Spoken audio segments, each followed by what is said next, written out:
Le cancer du sein touche une femme sur 8, un homme sur 800 également. Et ici, on a l'occasion de découvrir une manière différente, de parler de prévention, de parler de sécurité, de parler de traitement et de parler de la fin du cancer du sein. Et en tout cas, c'est ce à quoi nous espérons arriver rapidement avec l'association Big Against Breast Cancer.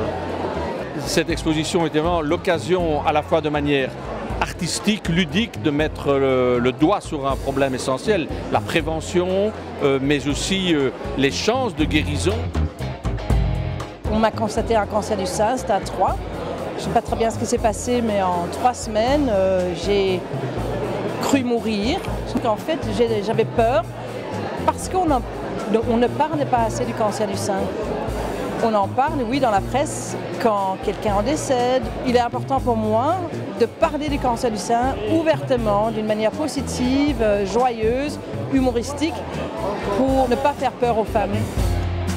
Je fais partie des dessinateurs, je fais surtout partie des gens qui ont été nourris au sein par leur maman et donc j'ai une dette jusqu'au dernier instant de ma vie, j'ai une dette envers ce qui m'a nourri et ce qui m'a réjoui depuis pratiquement le premier jour de ma vie. C'est un lieu ici, Factory, qui est vraiment insurpassable dans le domaine de l'illustration et des expositions. Je pense que c'est un lieu qui n'existe qu'ici. Et c'est chaque fois une surprise, des surprises merveilleuses de découvrir tant de talents au mur. J'ai voulu représenter sur mon corps toutes les émotions et toutes les questions que je m'étais posées. Et donc à travers 70 photographies, en fait, je retrace tout le parcours de mon cheminement intérieur, depuis la découverte de la maladie jusqu'à la guérison. Et je suis vraiment ravie d'être montrée dans le cadre de cette exposition parce que je vois que le sein, en fait, inspire énormément d'artistes de manière très différentes, des choses graves et sérieuses, mais des choses aussi très ludiques et très drôles. Je trouve le lieu absolument magnifique, ça se prête très bien, je ne sais pas s'il a été choisi à dessein. On présente Pinky Love, donc c'est une œuvre qui a été l'aboutissement d'un travail sur le sein et j'avais vraiment besoin d'utiliser un personnage universel pour que chacun puisse le relier à son histoire. Donc j'ai trouvé intéressant de féminiser la panthère rose. Ce qui me frappe surtout, évidemment, c'est la profusion absolument incroyable de l'imaginaire humain et artistique, mais que les artistes sont vraiment les gens qui osent l'exprimer.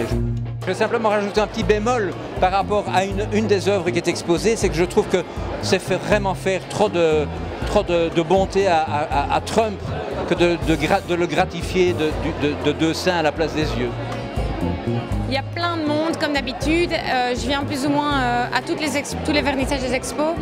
La dernière exposition qui était sur les pénis, c'était très chouette. Et puis alors maintenant la suite, la boucle est bouclée. Il reste plus qu'une exposition sur les fesses peut-être.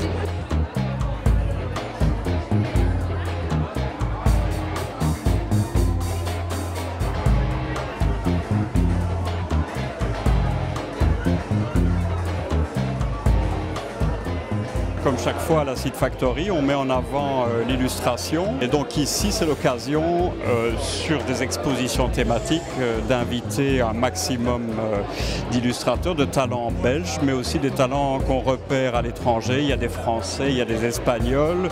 On est ravis du résultat et on invite tout le monde à venir voir jusqu'au 30 juin, pendant les heures de bureau, pour venir apprécier et admirer cette exposition sur les boobs. Voilà.